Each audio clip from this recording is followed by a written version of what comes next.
இப்போ அதுக்கப்புறம் பையன் வரவங்க தான் சரி ஃபேமிலியோட இது மாதிரி சூசைட் அட்டன் பண்ணிட்டாங்க அப்படின்றது தெரிய வரும். நான் 3 நாள் கழிச்சு தான் கண்ணே திறக்கிறேன். கண்ணை திறந்து பார்க்குறேன், என் பக்கத்தில் என் தம்பி இருந்தான். என்னைய வந்து என்ன பண்ணிட்டாங்க, ஒய்ஃப் வீட்டில் வந்து என்னைய வந்து ஜிஹெச்ல போட்டாங்க. சரி இப்போ பேரனையும் பையனையும் காப்பாற்றிடலாம் செலவு பண்ணி அப்படின்ட்டு அவங்கள வந்து அட்மிட் பண்ணி 4 நாள் 5 நாள் வச்சுருந்தாங்க. அங்கேருந்து மறுபடியும் ஹாஸ்பிட்டல் ஒன்று ப்ரைவேட் இன்னொரு ஹாஸ்பிட்டல் இருக்குது, அங்கே கொண்டு போய் போனால் மொத்தம் 10 லட்ச ரூபாய்க்கு மேலே செலவு பண்ணாங்க மாமனார் வீட்டில். ஏன்னா கடைசியாக வந்து டிசம்பர் 4ஆம் தேதி அன்னைக்கு காலையில் இறந்துருச்சு.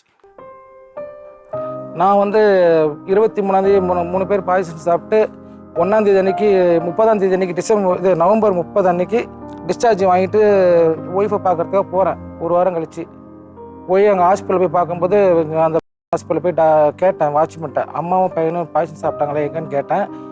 இல்லை இது மாதிரி இப்போ தான் ஆம்புலன்ஸில் கூப்பிட்டு போகிறாங்க டிஸ்சார்ஜ் பண்ணி. நான் எங்கன்னு கேட்டேன், வீட்டுக்கா இல்லை ஹாஸ்பிட்டலுக்கான்னு கேட்டேன். இல்லை தான் பேசிகிட்டு இருந்தாங்க. அப்புறம் மறுபடியும் நான் என்னோட டிஸ்சார்ஜ் மாதிரி மூட்டை முடிச்சுட்டு தூக்கிட்டு மறுபடியும் ஒய்ஃபை பார்க்கறதுக்கு போகிறேன்.